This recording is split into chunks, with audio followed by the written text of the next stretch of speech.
Hello everyone, I'm Dr. Samuel Sennett and I'm excited to resume this content in Module 4. I want to share with you a bit about single case design research because it's such a popular approach in special education work from early childhood through the life course. The goals are to overview single case design research, describe some of the types of this research, and look at some of the design and evidence standards as well as visual analysis. I'm going to show some personal examples from my research, which I'm excited to share with you. For the early interventionists, I think it also will be a nice description of communication intervention in early childhood. For the BCBA students, it's a good example of a naturalistic intervention around communication. So we see this process that we're studying, and single case design research can fit into a quantitative approach. You can also use single case design research really well with a mixed methods approach. And I'm going to show you how I did that, embedding some qualitative in my single case design.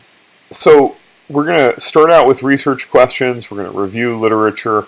We're going to plan and implement and deploy.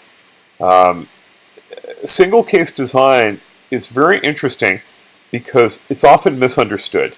It's interesting because it studies an individual case as the unit of intervention and analysis. This could be a person or a classroom. Often people go, oh, it's just with one person. No, no, no, no. It just means that you study the individual as the unit of analysis. Single case design research could be with many participants. And in fact, you'll see the design standards require a certain number of cases in a study to meet the requirements for experimental control and for validity and for meeting the requirements of the type of single case design. So the individual serves as their own control, and then there's repeated systematic measurement of a dependent variable, that's the outcome variable, before, during, and after the active manipulation of an independent variable. That's, for example, applying an intervention. Okay, so you heard some vocab words: dependent variable, independent variable. Okay, I know some of you are so into this and you're taking whole course sequences in it. The Horner and colleagues 2005 paper is a great resource. I put the What Works Clearinghouse Craditwell paper in the optional readings. Books that are great on this topic. Alan Kasdan's is, the classic. The reissue in 2011 is fantastic. I've read both editions of the Gast and Ledford, and then Craig Kennedy is another well-respected text. It's getting a little old now. Let's dive into these types of single case designs. The basic types, classical way to look at it, are reversal withdrawal, multiple baseline, and alternating treatment. I'm going to show you the reversal withdrawal. I'm going to show you the multiple baseline, the alternating treatment, and then a variation called the changing criterion design. And what I like to have fun with introducing these so you can remember them. So I like to look to nature, and single case design looks to nature for its inspiration. So here you see the reversal withdrawal in the mountains, and you first have a baseline, and then you see this intervention, A to B, to then another mountain, A to B, right? And okay, so there's the reversal withdrawal. The elements in this study, or this type of single case design, are that you have an individual case.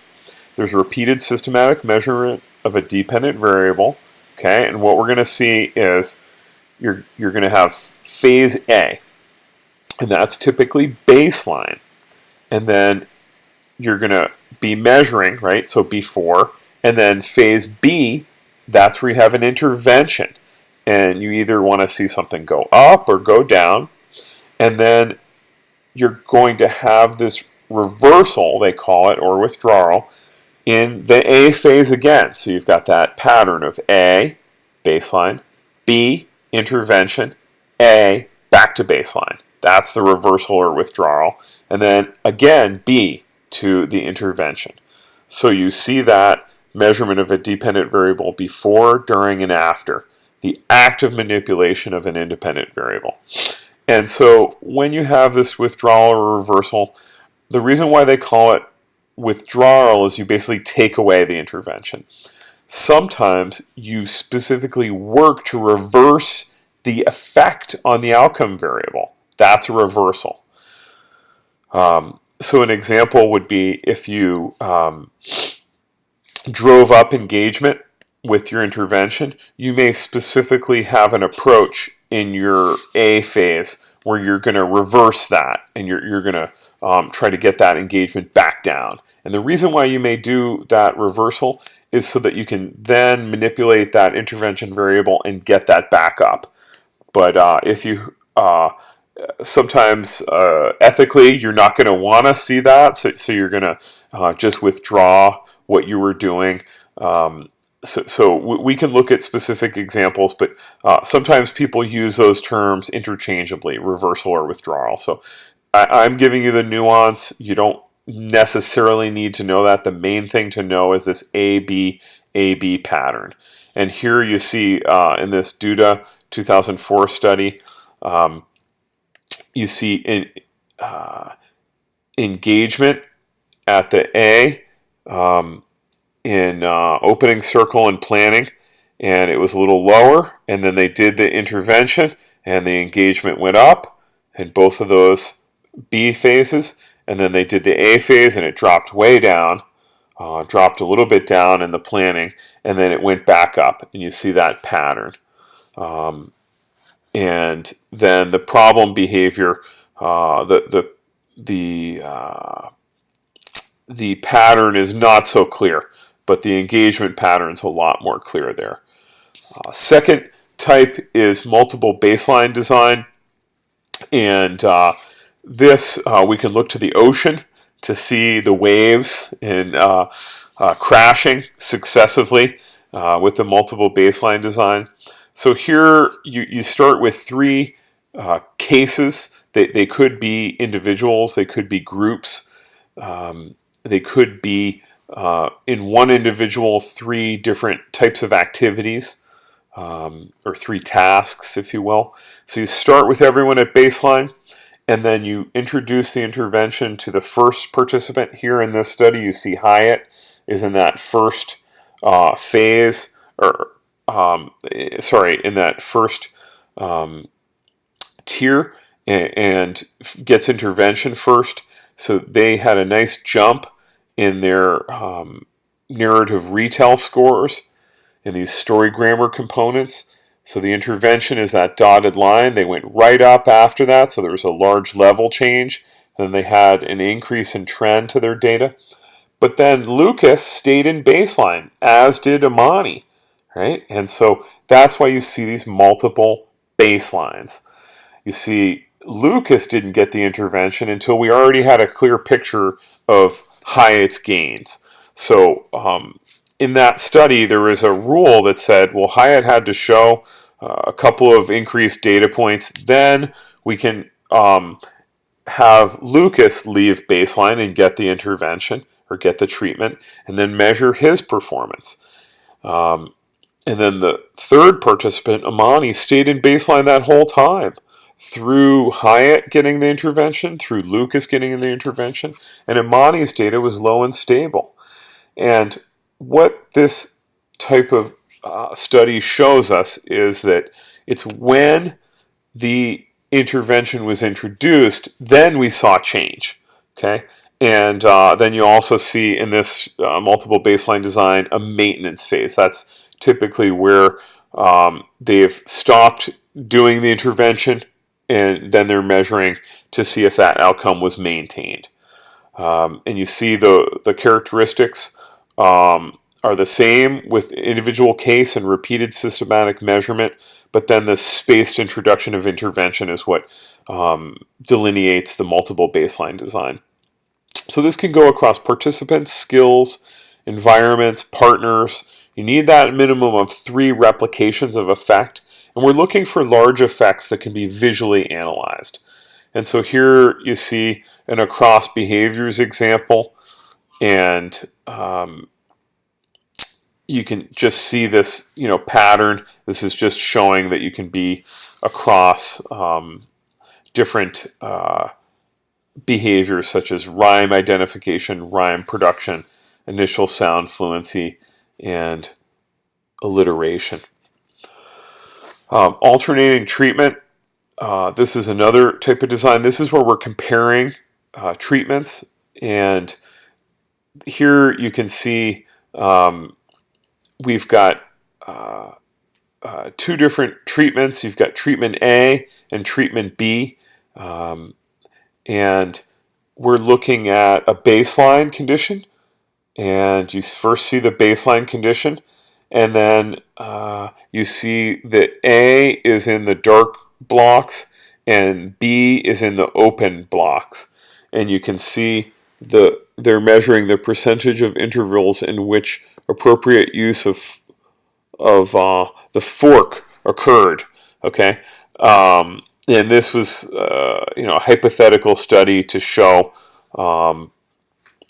alternating treatment, and you see here that differential in those scores, don't you? You see a clear pattern between treatment A and treatment B. And then what you can sometimes do with these alternating treatments is the one that wins, so to speak, you can keep going with that and keep collecting data, and that one's probably the more interesting data. Barlow and Hayes is one of the classic alternating treatment exemplars. And so you can have a baseline or not. This one shows a baseline, and then the key difference in this design and what delineates it is you're alternating between two interventions. And so you see we're comparing condition A and condition B, and then again we're going to have a third phase where we're just going to pick the winner and show what happened there. And you can see a clear difference between those two conditions. Here's another alternating treatment exemplar. Here's the effects of teacher-encouraged physical activity on preschool playgrounds. We're measuring the percentage of intervals of this activity, of moderate to vigorous physical activity for Alexis and Keisha. And you see that clear difference between intervention and non-intervention. You can see that so clearly, that different pattern. And sometimes we also are looking to see if there was no effect, right? That might be another pattern, is that we can't see a clear differentiation, such as this LISO paper. Okay, so that's alternating treatment. One thing to pay attention to is this concept of counterbalancing. We don't want to always introduce one of the conditions first and then the other condition second all the time. We might get a weird interaction effect where by doing the one first, that made it work so much better than the second one. The kids were bored, and so it looks like the one you did first was much better, but it was really just because they did it first. We want to counterbalance. So those two interventions, we're going to flip a coin to see which one goes first. And then we'll have rules where if you got intervention A happening 2 times in a row, well then we automatically introduce intervention B first. So it's counterbalanced, and you can have different methodologies to counterbalance. Okay, so another type that we're going to look to nature is this changing criterion design. And the Hartman and Hull shows this classic exemplar from math problem solved. And you see there at baseline some very erratic performance.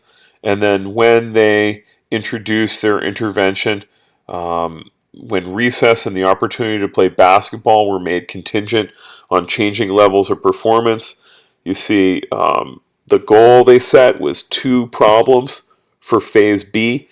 You got all 3. Boom, 1, 2, 3 days in a row. Got those 2 problems. Got to get the reward. And then systematically they stepped up the required number of problems. And you can see those steps happening. And it's kind of fun to look out into the environment, into nature, to find these patterns and just help you remember it, okay? So changing criterion, you can see those steps up on the plateau and in that beautiful environment there. So here you see this Shrisha et al. 2012, another example of number of steps completed independently before first prompts. And we see these systematic jumps across phases where they set a goal, and then the student rose to met it, and then they jumped up again, and then jumped up again. And so you're going to need 3 replications for that as well. And that's changing criterion. So here's a few terms to know from single case design. Baseline. This is the data collected before intervention. Repeated measures. This is where you're going to be repeating and systematically measuring a dependent variable before, during, and after the manipulation of that IV or independent variable. Social validity. This has got a few different parts to it. This is the social importance measured by comparing it to peers, the behavior. So, for instance, some of the work we do in literacy instruction, we know how important it is for middle schoolers to read fluently and with comprehension. So when we're doing those interventions with middle schoolers with vastly reduced reading levels, we know that's socially important because we compared it to the peers. We might also look to how stakeholders feel about that social importance to measure social validity. And then we might also look at the appropriateness and acceptability of the procedures. Is this age appropriate for someone? Okay, so don't want to get into this too much, but there are effect sizes with single case design. So even though visual analysis is the typical way we look at data analysis in single case design, basically the way we were talking about those graphs and looking at those graphs is how we typically analyze data in single case design. But you can also have some of these effect sizes or statistics, so to speak. So there's non-overlap techniques such as percentage of non-overlapping data, and then there's standardized effect sizes. These can be kind of fancy and approximate group design effect sizes. I've used this Buskin-Serlin approach. There's a lot of different approaches. I've met with Shadish, who's unfortunately since passed away. He's one of the champions of these standardized effect sizes and helped derive some of them with his colleagues. So it's a little controversial. I just want you to know that you can basically create a statistic out of the graph data and the collected data in single case design. Threats to internal validity with single case design. These are the ones that are most important to know about. The history effect. By having these replications, the chance of something out of history being the cause of the change in the DV is vastly reduced, right? By having, for instance, in the multiple baseline design, these 3 points in time where you're introducing the intervention, that helps protect against that history effect. Maturation, having these baselines and repeated measures and these multiple demonstrations combats maturation because we're showing it happening to multiple participants in multiple points in time. And we're going to be able to see any of that maturation occurring over those baselines. Ambiguous temporal precedence. This lack of clarity is defended because we're actively turning on the independent variable or the intervention. So it's very clear that this is the impact or what's happening is happening due to the intervention because we're controlling and we know exactly when that's happening. Okay, so those fundamentals, again, it's the individual case is the unit of analysis. They serve as their own control. That just means that you're comparing them to themselves and that you're repeating this systematic measurement of a dependent variable. And that's after the active manipulation of an independent variable. Okay, or before, during, and after, I should say. So the strengths are that you can focus on an individual. You can look at the effectiveness of a treatment on that one participant. Some of these limitations are that there might be alternative explanations that the sample sizes could be kind of low. But that being said, these can be very persuasive, especially when you run multiple single case or single subject design studies together. I just want you to know about the What Works Clearinghouse single case design standards. There's 4 design standards and then 4 evidence standards. I don't want to get into them too much, but I just want you to know that that paper is available and that it just lays out what's expected in these designs. Here you can see a graphic showing the standards to meet the standards fully or meet with reservations. I do want you to know about visual analysis. I know some of you are really getting into this in an in-depth way, but I want everybody to know the basics of visual analysis. This is where we're going to describe the level, trend, the variability in the data, the percentage of overlap of the data between phases, the immediacy of effect, and then the consistency of the data patterns. Okay, so when we're talking about level, we're talking about the mean of the data series within a phase. So when we have a baseline and then we switch to an intervention, we're going to look at how that level changes. That's the level of the outcome data, or the dependent variable. Then we're going to also look at trend. This is the slope of the line. When we have that change from a phase, say baseline to intervention, what did the data look like? Was there a trend to it? Was it at baseline, was it stable? Was it descending? Was it ascending, right? Basically, what was the pattern? What was the shape of the line? And variability, this is where we're going to look at, was it going up and down is another way to look at it. Was it stable? What was the variability like in each phase? The percentage of overlap, this is where we're going to look across phases. And for instance, say you have a baseline phase and then an intervention phase. Was there data that overlapped? At baseline, if you had all zeros and then you had all tens, you'd have 0 overlapping data. But if at baseline you had a couple of 2s, a couple of 5s, and a 4, and then at intervention we had a 3, a 4, a 10, a 2, a 4, right? We'd have some data that overlapped between baseline and intervention. The immediacy of effect, this is where we're going to look at what happens between the phases right away, basically in the first couple data points from one phase to the next. And then the consistency, this is where we're going to look across phases. So in the multiple baseline design, did we see an increase across all 3 participants? Or in the AB design, did we see that pattern of it going up and then back down for the second baseline and then back up again? We're looking for patterns and consistency in those patterns. Okay, so there's those terms that I want you to know about visual analysis. Some other key terms I just want to introduce are inter-rater reliability. This is where we're going to have a measure and have a rater scoring and then have a second scorer collect an independent rating, and then we're going to be able to compare and show reliability or inter-rater reliability. Treatment fidelity, what's that? Well, that is, we're going to measure, did the treatment occur? How did it occur?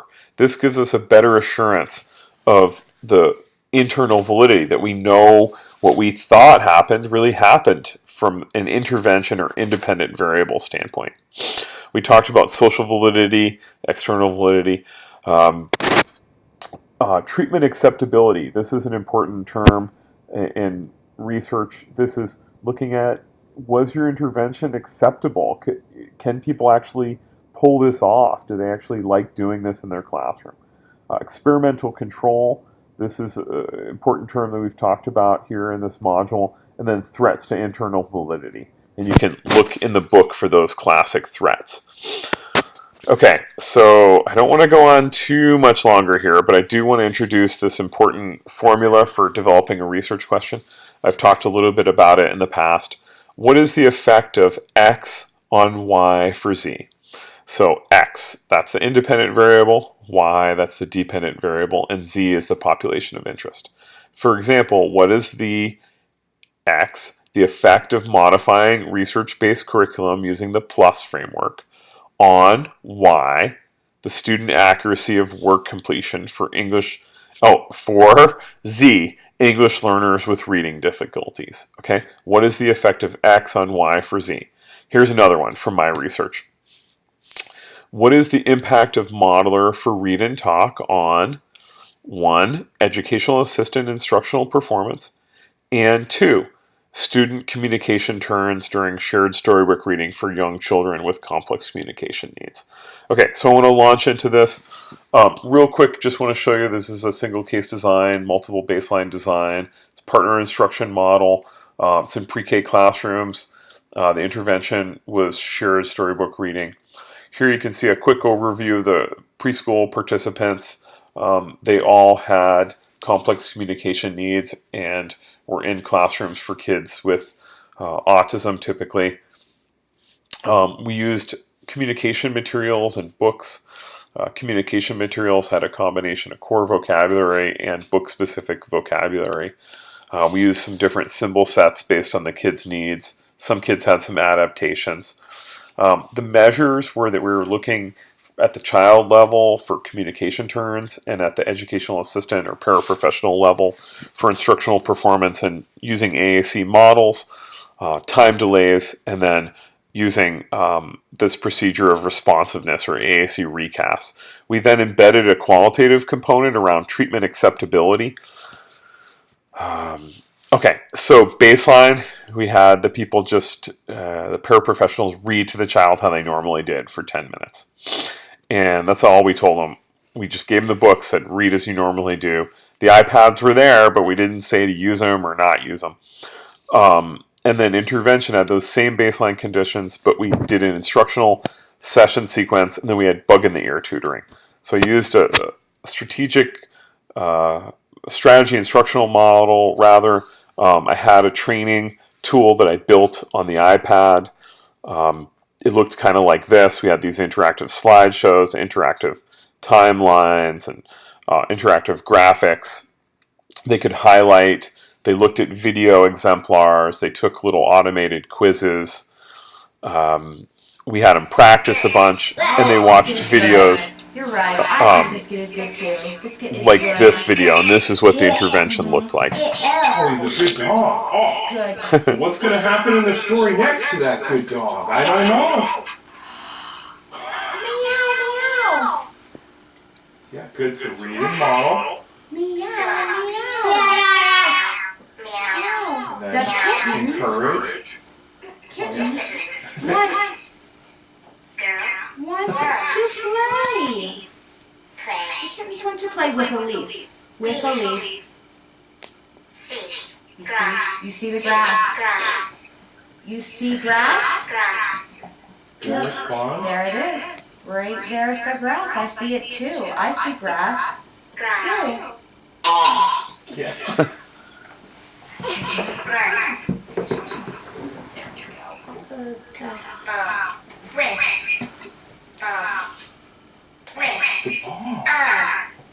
On. So Biscuit wants to play with the ball. On the ball. Oh, you do think he wants to play on the ball? Oh, you do that. I've seen you lay on the ball on the playground. No, it's not bad. No, it's not bad when you lay on the ball. It's good. It's funny. It's funny when you play with the ball on the playground. You think it stinks to play ball? I Okay. love to play ball. So way too cute. What we did is we set up the iPads, and the paraprofessional had a headset in their ear, and I could see them on video. Went over to the wireless router and was in the next room typically, and was able to give them feedback in real time. So you can see the process goes over the internet, and I can see them. We did a number of approaches, verbal prompts, specific positive feedback, and some limited corrective feedback. We can look at these results And we can see that clear pattern of baseline is low, relatively stable across all 3 participants. We see a level gain from baseline to intervention. And then we typically, in Ava and Ben's data, see a ascending trend to the data. So that basically the trajectory is up.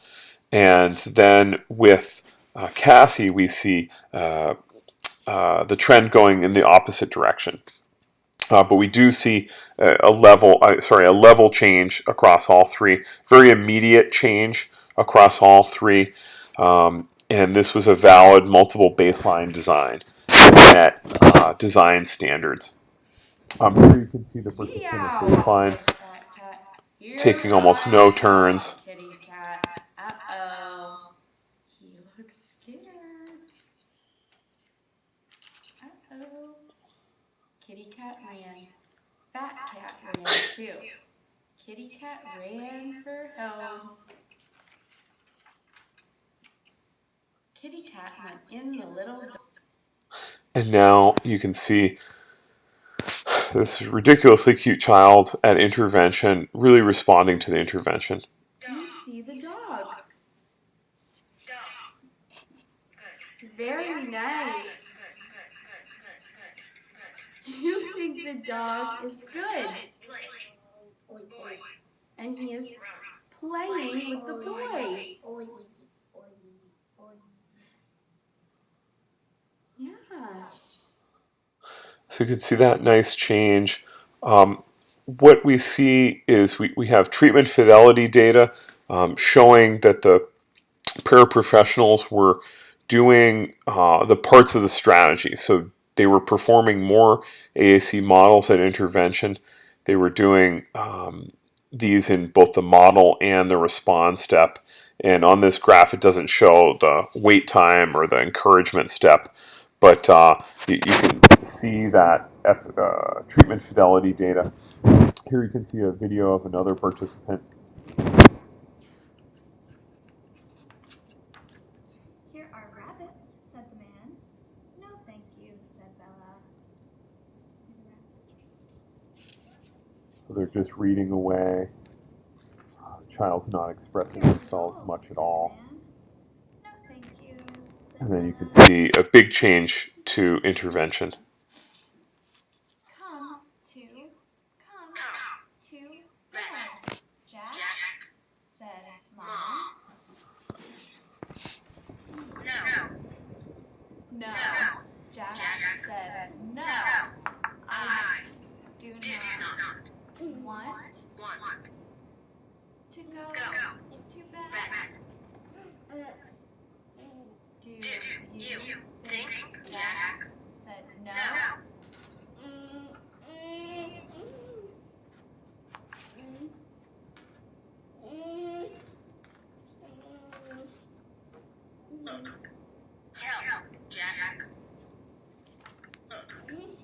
Look, Jack wants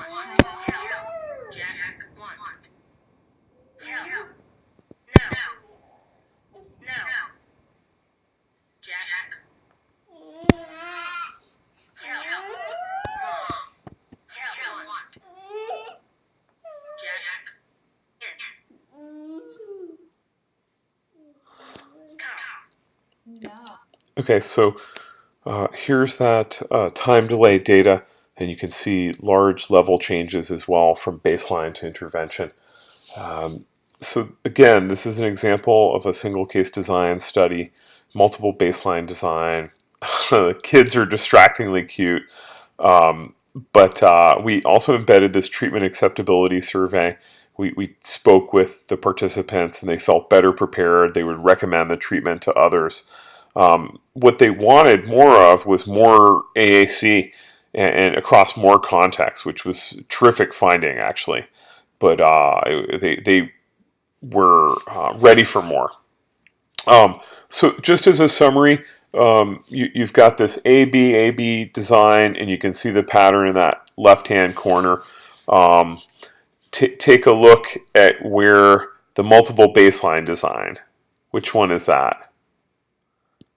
Oh, Yep, that would be the top right-hand corner. You see those three introductions and of the treatment across the three tiers and three baselines. That's the multiple baseline design. Where's the alternating treatment? Okay, yep, you got it. Bottom left-hand corner, you see the alternating treatment and the differentiated pattern there. And then the last one, of course, is that changing criterion design. And you can see that pattern of systematic changes across phases. Okay, so that's a quick introduction to single case design and a little sample of one of my single case design studies that I performed. Excited about this topic. I hope you are too. And you can go a lot deeper with those texts and the resources, additional resources such as Graditwell. Thank you, everyone.